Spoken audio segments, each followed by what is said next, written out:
Bismillahirrahmanirrahim. Assalamualaikum warahmatullahi wabarakatuh.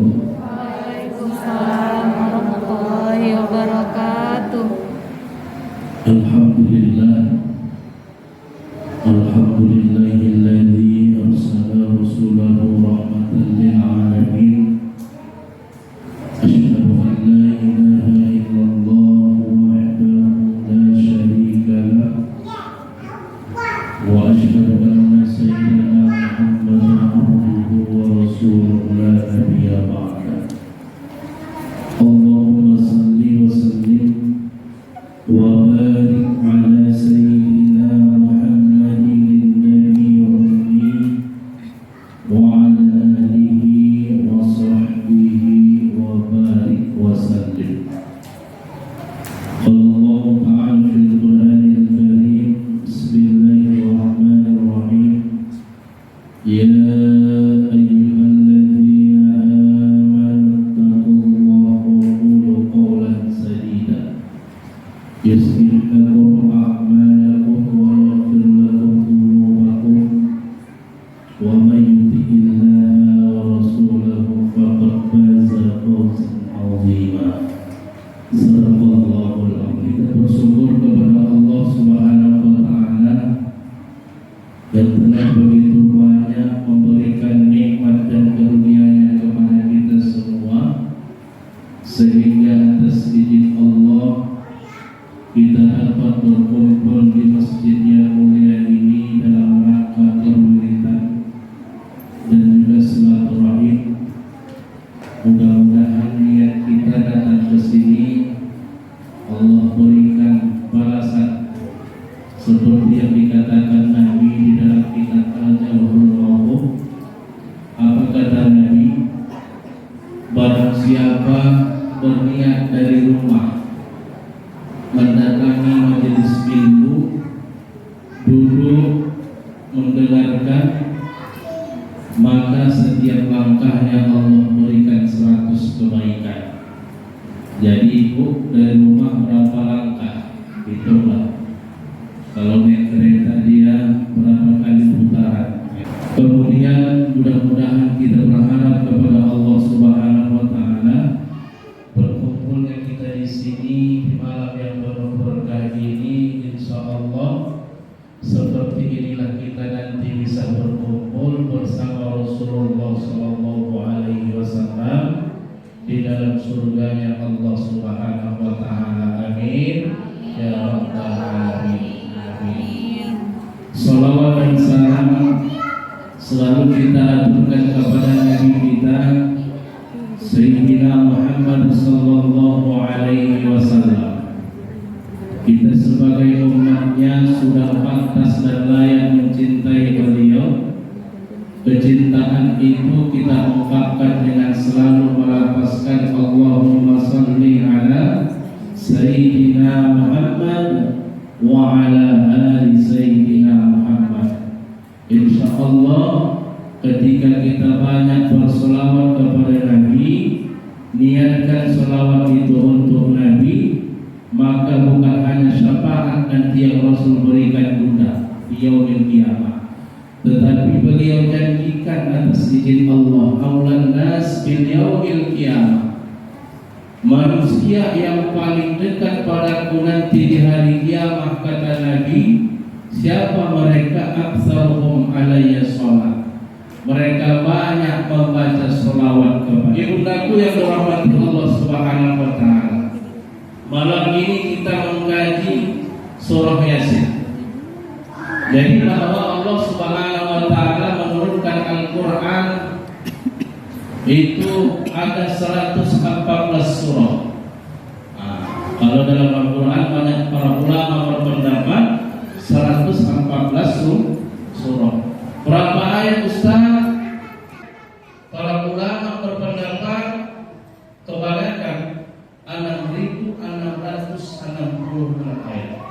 Itulah jumlah ayat. Jadi Al-Quran ini kenapa Allah turunkan? Inna anzalna Qur'anan Arabiyyan la'allakum ta'qilun. Sesungguhnya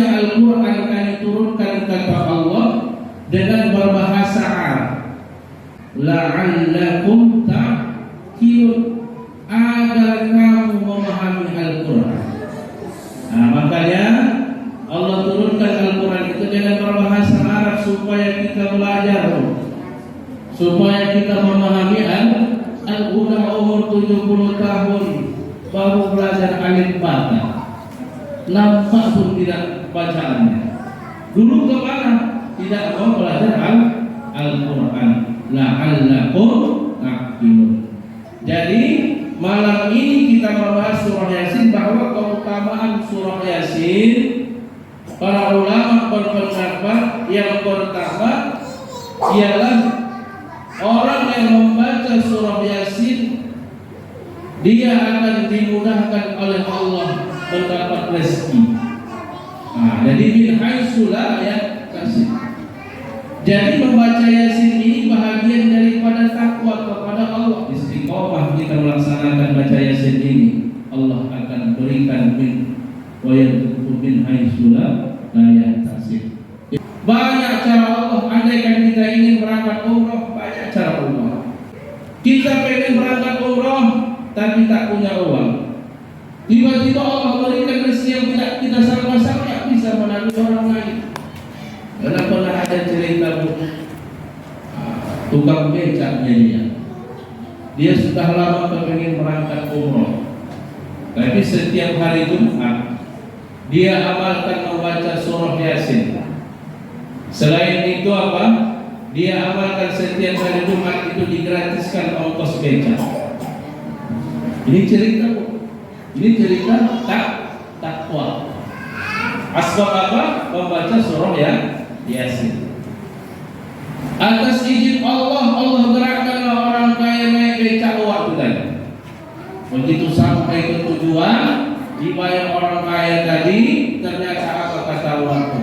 Izin Pak, saya Pak setiap hari Jumat menggratiskan ongkos becak. Jadi tukang becak itu selagi dia nganggur dia baca surah Yasin. Begitu ada penumpang dia gerakkan becaknya, ditandainya sampai mana dia baca. Jadi orang kaya tadi heran, nggak mungkin lah. Bagaimana mau makan keluarganya nanti? Penasaran orang kaya tadi. Atas izin Allah, Jumat depan dia cari tukang becak yang sama, meyakinkan bahwa betul nggak setiap Jumat dia gratiskan ongkos becak. Begitu jumpa dia dengan bapak yang tukang becak tadi itu, alhamdulillah naik becak dia, turun dibayarnya tetap gratis. Hari jalan Jumat depan, alhamdulillah jumpa. Begitu jumpa naik lagi becak bapak tadi, dia akan mengarah ke travel. Begitu turun, akhirnya tukang becak tadi dibawa ke travel. Alhamdulillah waktu pun berangkat umroh. Itu tadi berkat takwa. Membaca Yasin bahagian daripada takwa. Kenapa? Karena Yasin itu adalah ayat Al-Quran. Pagi baca Yasin, sore baca Yasin. Kalau guru saya dulu mengajarkan, baca Yasinlah kamu setelah sholat subuh, kemudian menjelang maghrib. Jadi setelah asar itu, kalau memang nggak ada kegiatan baca Yasin. Dikarenakan ibu ini tadi setiap hari dia mengamalkan membaca surah Yasin dan kebaikan-kebaikan yang lain, tidak menzalimi orang lain. Tiba-tiba dia mau menyeberang lewat mobil Pajero, disambar mobil Pajero itu tadi. Ini cerita kita masih cerita takwa. Disambar mobil Pajero tadi, bapak ibu tadi yang mau berangkat menghadiri tabligh akbar, untung saja enggak patah kakinya, cuma lecet sedikit. Kalau punya mobil, Bu Hajjah, saya mohon maaf, tadi saya buru-buru tak nampak itu. Apa yang lupa? Saya jangan panggil Bu Hajjah, saya belum berangkat haji dan saya belum berangkat umroh. Lalu atas izin Allah, apa kata punya yang mobil tadi, yang punya mobil tadi? Kalau begitu Bu, saya bertanggung jawab, saya akan beri pengobatan untuk ibu sampai sembuh, dan insya Allah minggu depan saya akan berangkatkan ibu umroh.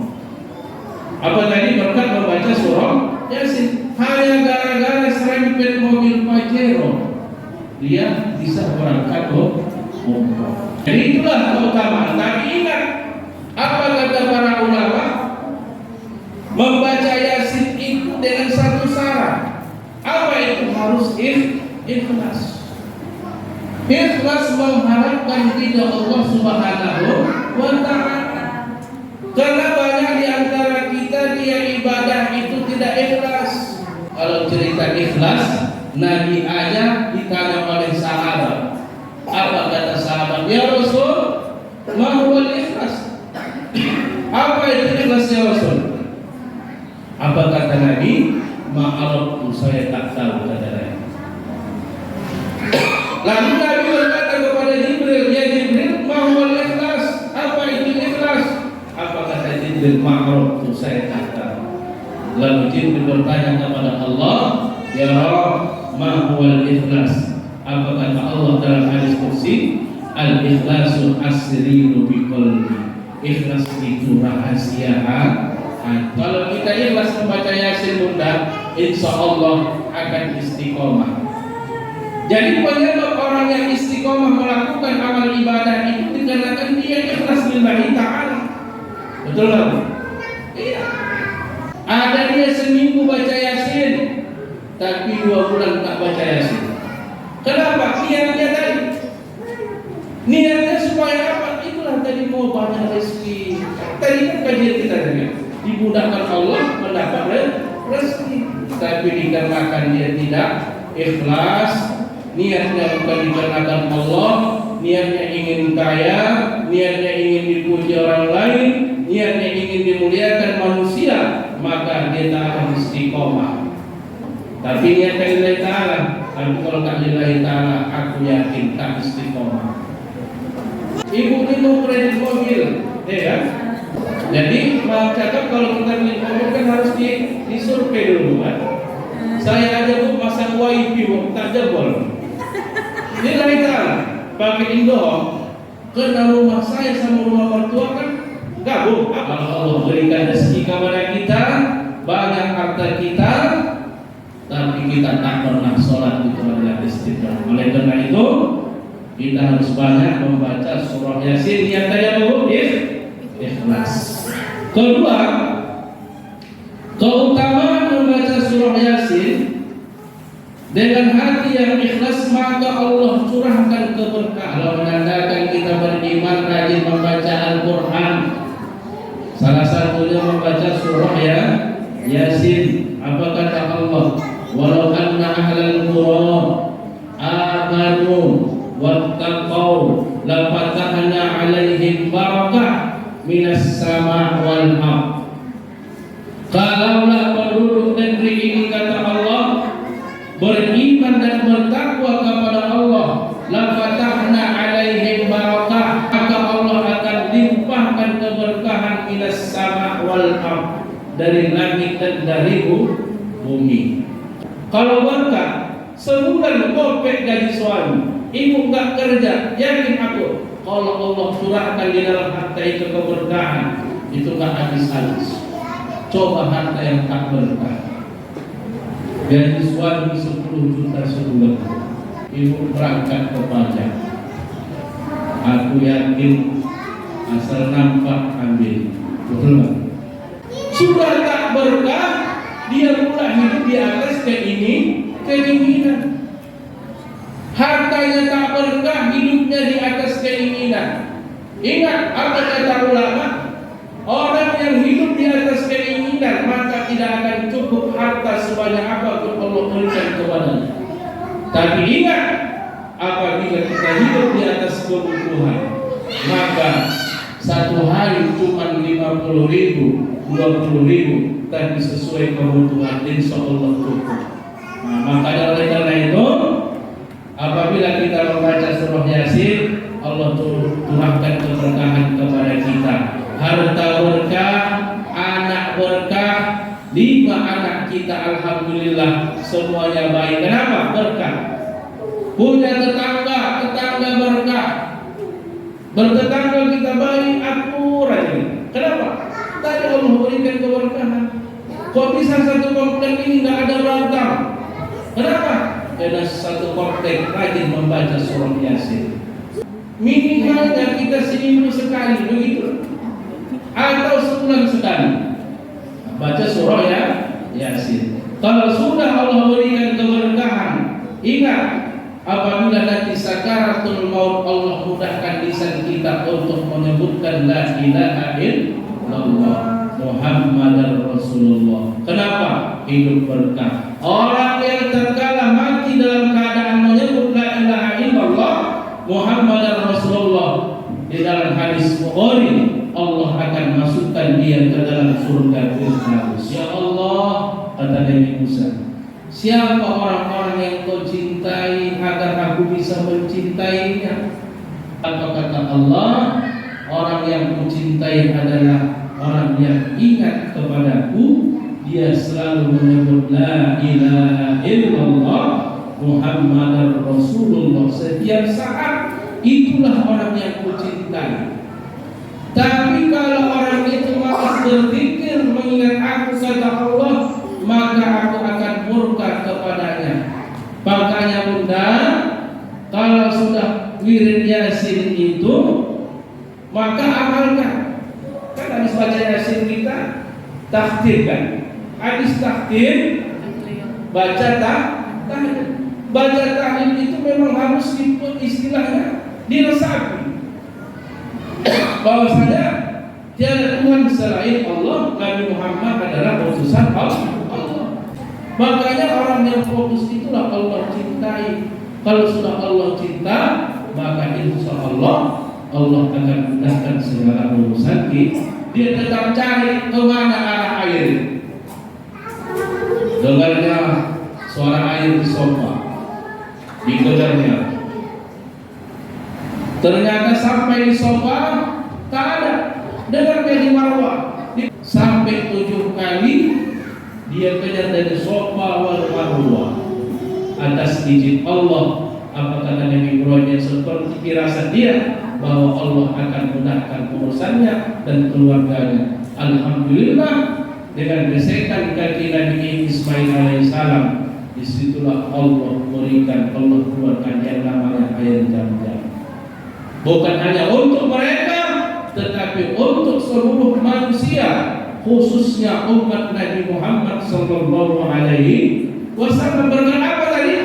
Berkat beliau tidak pernah galau dikarenakan takwa kepada Allah.